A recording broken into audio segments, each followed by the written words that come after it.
Hey, what's up, cool cats and kittens? Welcome to episode 13 of the Sophiejo Show. Y'all, we are back, episode 13. Very excited to be here. Let's hop right into this episode. I am your girl, Sophie the Entertainer. Yes, I changed my name yet again, but guess what? I don't have that many viewers, so no one knows at this point. I am Sophie the Entertainer to you from now on. Yeah, so let's get into the show. And very soon, you guys will know why I changed my name from Sophiejo to Sophie the Entertainer. Yeah, exciting things going on, new things going on, and I am just excited to be doing what I want to do, doing what I'm doing, and chasing my dreams, because why not? So, hey, okay, let's get into the episode, guys. Unless you've been living under a rock, I feel like I say that in a lot of my episodes. Unless you've been living under a rock, we know that the Michael Jackson movie, Michael, was released to all theaters over the weekend, and everyone has been having a lot of things to say. I've been hearing, honestly, I haven't heard any bad reviews yet. Everyone's been saying really great stuff. Shout out to my sister. She is like one of the biggest Michael Jackson fans ever. My whole life she's been a Michael Jackson fan. She just had a baby. And do you know that if you put Billie Jean on the TV, the baby will start dancing? It's starting to get a little scary, actually. So, yeah, the Michael Jackson movie came out over the weekend. #1 movie in the world, I think. The movie is the biggest debut ever for a music biopic. Is it biopic or biopic? I think it's biopic. Anyways, when I say Jafar Jackson, son of Jermaine Jackson, literally studied and embodied his uncle, the Michael Jackson, hats off, chef's kiss, amazing performance, amazing skill set, amazing craftsmanship. I always say this, and I will forever say this. As someone who is naturally talented, talent is something that cannot be taught nor bought, baby. It's got to be in you, okay? In the words of the late great Nipsey Hussle, it's in you, not on you, okay? This is something that can't be bought. Yes, it can be perfected. It can be, sharpened, but if it ain't in you, it ain't in you, okay? You can't buy it and you can't teach it. Sorry. You got to take that up with God. So I think it's so cool that, because I know they had auditions, and there are very talented people out there who, probably could have played Michael Jackson, but I think it's really cool that the casting director chose someone actually in the Jackson family, because they are a really talented family, and Jafar is just an incredible act, honestly. I know his parents, his grandparents, I don't know if y'all know the story about Jermaine Jackson and Randy Jackson and that whole, it's like a weird family dynamic with those two. But anyways, I know his family is proud. All the Michael Jackson heads out there, I think they were pleased. I saw an interview that Jackie Jackson did, and he got emotional because he said he, for a second, thought that he was looking at his brother in the movie. That's how wonderful Jafar did. So shout out to them, and shout out to them, right? Moving on, in other news, also over the weekend, there was something that happened at a house that is white, and yeah, it's been a lot of opinions. I've heard a lot of great jokes come out of this incident that happened over the weekend, and it was at the correspondence dinner that they have every year for the journalists who work for the White House or who do presidential reporting and interviews and things like that. There was a pow that took place, and apparently the target was DJT, to keep it YouTube and TikTok safe. That's who I think the target was. I will keep my inner thoughts to myself. But from that incident, y'all, I really just, I personally, as Sophie Jones, wish I could have a one-on-one interview with Nicki Minaj, because after that incident happened, she posted a picture of Melania Trump and like an emoji of the American flag and prayer hands. And it's not just that, it's just Nicki Minaj coming out and blatantly showing her love and support of the current administration. And, you know, I hate when Nicki Minaj's name gets brought up on social media and all of her barbs are in the comments like, y'all can't do nothing without speaking of Nicki Minaj. Everything revolves around Nicki Minaj. It's not that. If anything, that should show how much love that we, and I'm saying we, because I was a barb. Now when I go on my little walks, or I'm listening to music or heading to the gym, whatever, and a Nicki song comes on, and on my playlist, I'll skip.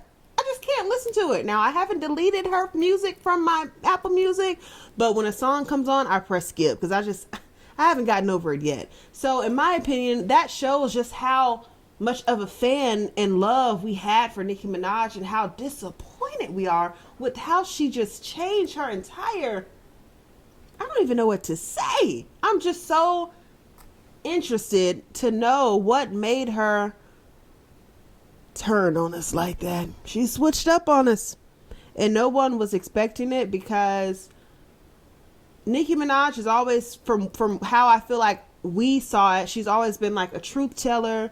She has always heavily supported the gay community, because a lot of her fan base was gay. She embraced her fans to be who they were and all those kinds of things. And yet you are openly supporting a man who is obviously homophobic and transphobic. Like, what happened to all that other stuff, Nicki, that you were down for, all your supporting your fans and all that? It's very contradicting and it's very confusing. And I know this episode is not about Nicki Minaj, but I just wanted to express my disappointment. And I really think that's what a lot of it is. It's just that a lot of people are so disappointed and confused because what happened? You know what I think? Because I was thinking about this earlier. I think between everything that happened with her and Cardi B, I think she almost felt so alone and isolated in that situation that she was like, how can I get some attention? How can I get people talking? How can I gain an instant boost in my following? Let me go ahead and do something that is super crazy and go over here to the other side, which is the wrong side. Okay. I just had to get that off my chest. So Nicki's team, if you ever want to do an interview, I just want to ask some questions. All right, moving on, guys. We all know Chris Brown and Usher's tour called the R&B tour. I think the pre-sale tickets went on sale recently, and a lot of people are I'm excited about the tour, but there has been a conversation going on the internet. Where would we be without the internet? But there's been a lot of dialogue being had about these prices, and I am a part of it. I'm in a group chat right now. I'm trying to figure out how am I going to go to this concert? I know how. Shout out to Afterpay, Klarna, and all those payment breakdown things, because without it, I am nothing. So people are complaining that these concert tickets are extremely expensive, and they are. Beyonce's concert tickets, extremely high. Now Chris Brown and Usher tickets, extremely high. Don't get me wrong. I understand that we are seeing two performers on one stage, and that's a big deal. And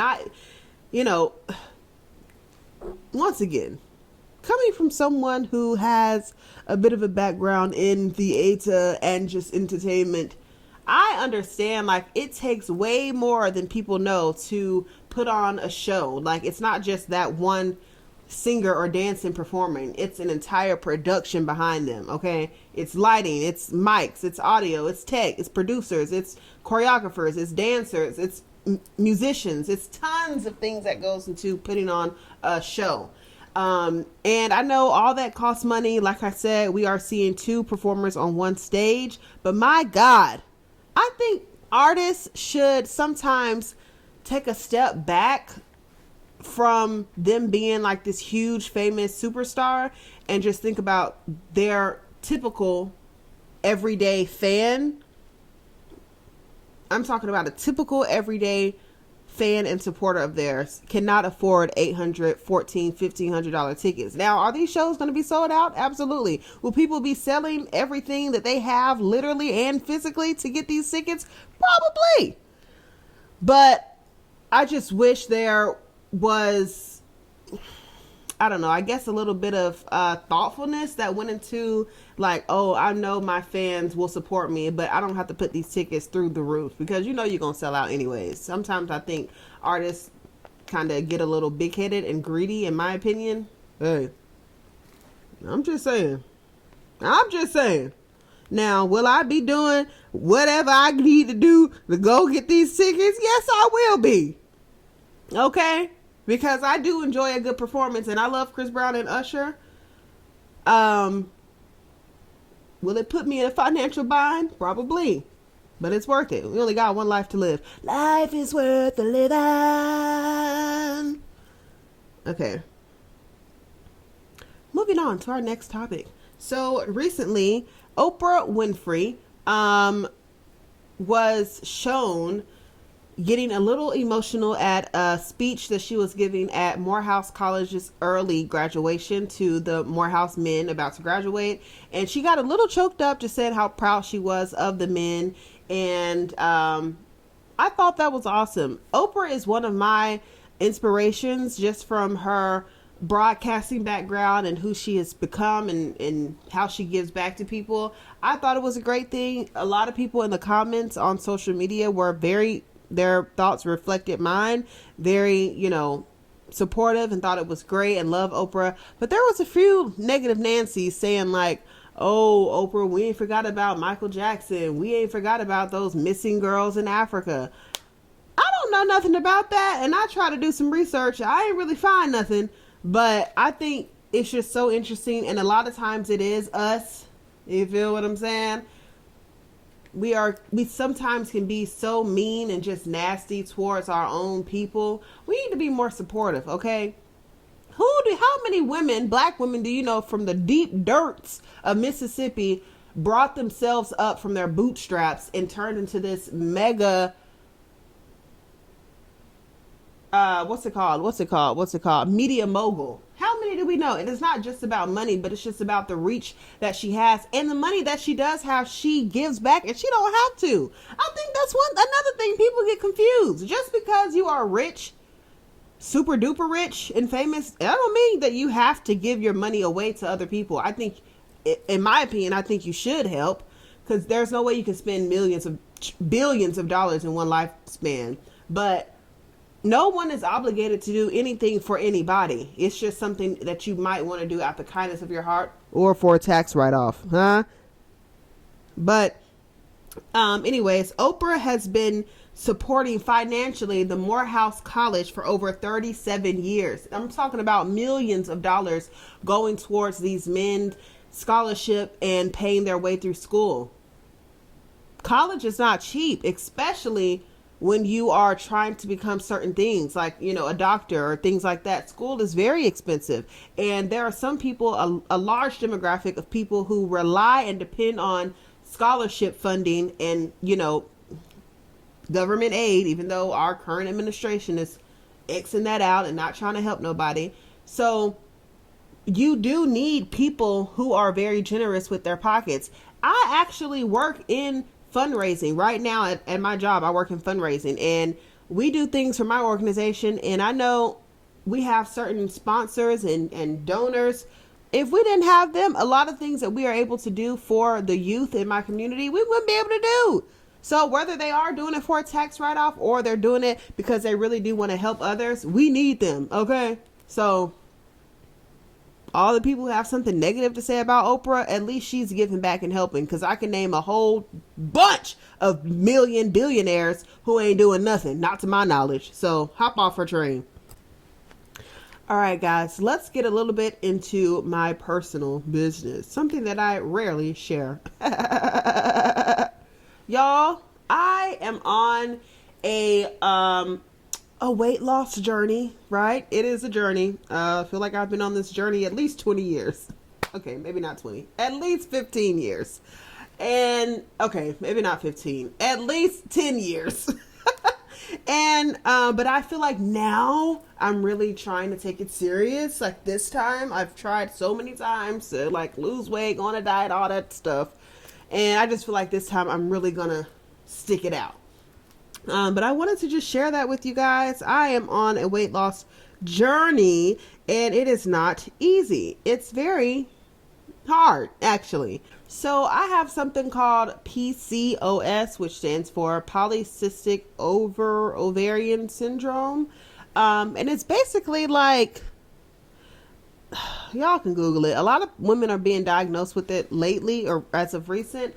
But for me, and it affects everyone different. For me, it affects my cycle, or lack thereof. It definitely like affects your hormones, metabolism. Definitely for me, sometimes I can be as slow as a snail. I mean, as slow as a snail.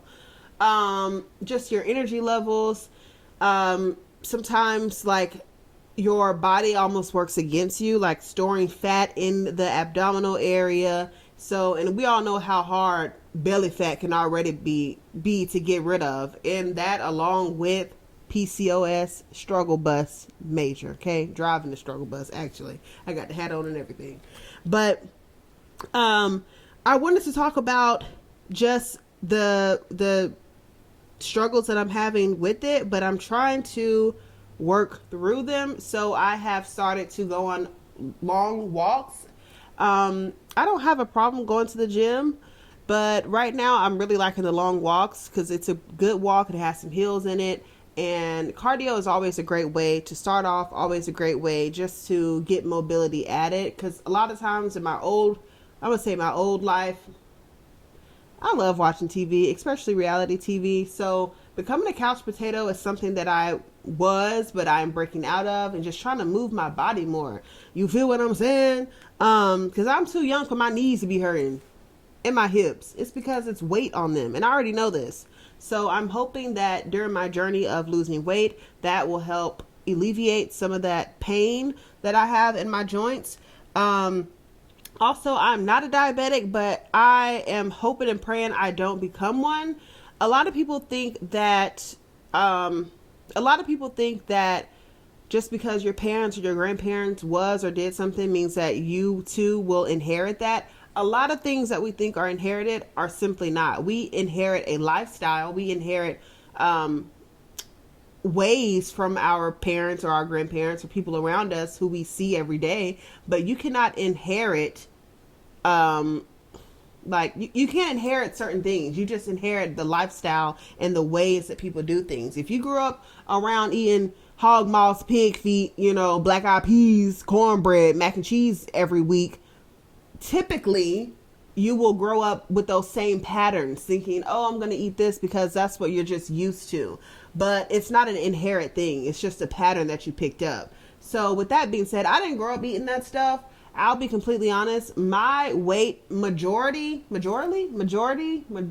whatever, comes from sweets, y'all. This is sweets. Oh, when I say I have a mean sugar tooth, oh my gosh, y'all, it's crazy. And I'm starting to think, I looked some research up because I just had to look up, why am I always craving something sweet? Okay. And studies show that sugar can be just as addictive as a drug or alcohol, substance abuse. When I saw that, I said, oh, please, no. It's closer to me than you guys know. So I do not want to be addicted to sugar. Y'all, people who go out to eat and then later maybe they'll get dessert after. I would prefer to have dessert first and just eat my food later or take it home. That's how terrible it is. And like I said earlier, I don't think this stuff is inherited, but I will make a point.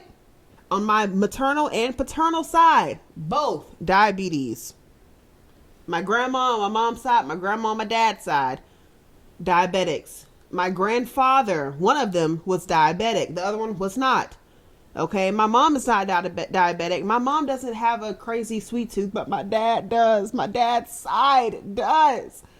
Y'all, I have to tell a quick story. My grandfather on my dad's side passed away, maybe 3 years now.